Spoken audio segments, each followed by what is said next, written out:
અહીંયાની ચાનો ટેસ્ટ એક નંબર છે. જ્યારથી ચાલુ થયું ત્યારથી અહીંયા જ ચા પીવા આવું છું. દિવસમાં 4 થી 5 વાર પીવું જ છું.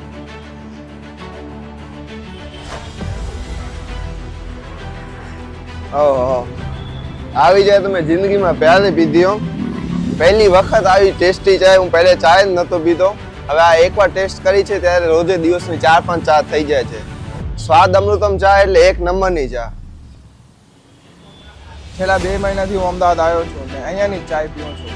એક વખત ચાય પીધી અને પછી બીજી કંઈ પીવાની મજા નથી આવતી. અમૃતમની ચા એ બેસ્ટ ચા.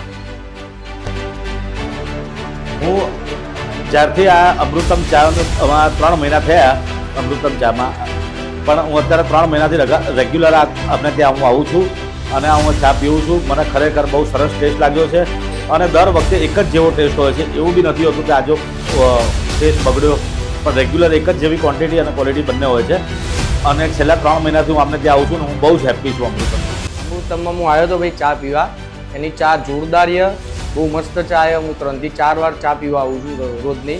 અને હમણાં દુકાન ખુલી છે અમૃતમની, પણ પબ્લિક બહુ ચા પીવા આવે છે. આમ બહુ આમ શું કહેવાય, જોરદાર ચા બનાવે છે ભાઈ. જે પણ ચા બનાવે છે જોરદાર ચા બનાવે. આપણે ચાના દીવાના થઈ ગયા છીએ.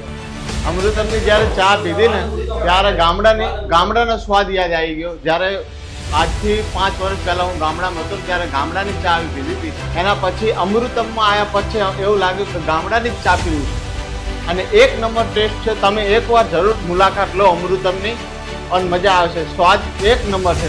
સ્વાદ અમૃતમ, જેની સ્વાદની વાત જ ના થાય એવો સ્વાદ અમૃતમ. ખરેખર ખૂબ જ સરસ અને ખૂબ જ વાંચ્યો નથી મારી માટે. હું એકચ્યુઅલી બધી જગ્યાએ મેં ચા પીધી છે, જેમ કે પાટીદાર હોય છે, ઘણી જગ્યાએ મેં ચા પીધી છે, પણ આનું અમૃતમ સ્વાદ જો તમે જોઈ શકો છો. અત્યારે બી મારી હાથમાં સ્વાદ અમૃતમની ચાય છે. હું સવારે ઉઠીને ઘરે ચા નથી પીતો, પણ હું અહીંયા પહેલાં ચા પીવા આવું છું. અહીંના જે 2 માણસો છે, 2 વ્યક્તિઓ છે, પિન્ટુભાઈ અને અરુણભાઈ, એમનો બી સારો એવો અમારી સાથે કોપરેટ છે. અને બીજી વસ્તુ, હું તો એવી આશા રાખી કે સ્વાદ અમૃતમ ચાય દરેક વિસ્તારમાં દરેક જગ્યાએ હોવી જોઈએ.